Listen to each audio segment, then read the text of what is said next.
Good day everyone, I'm Alpatea Sibilio, PSB student, HR TV.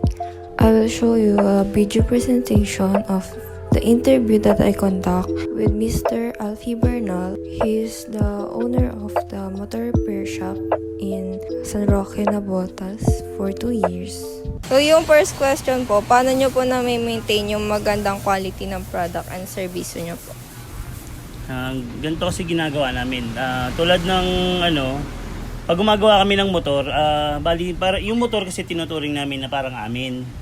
Ngayon, siyempre, kung ikaw may-ari ng motor, marunong kang gumawa, siyempre, pag ginawa mo yung motor mo, lalabas mo yung pinakamaganda, di ba? Yung pinaka-quality ng gawa mo.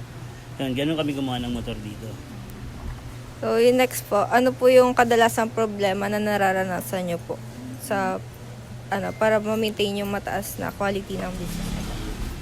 Sa problema naman o sa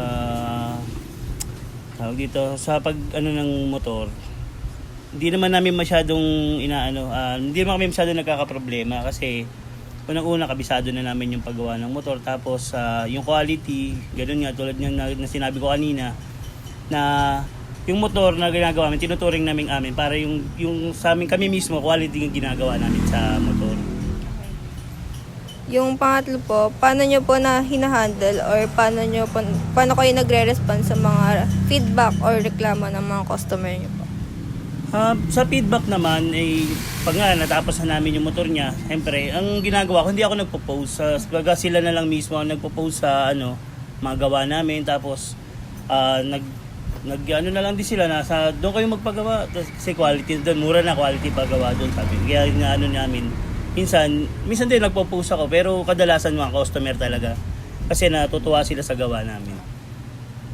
Last po, ano po yung ginagawa nyong paraan and ginagamit na tools para mas ma-improve yung maayos sa serbisyo at tsaka po yung safety dito sa shop?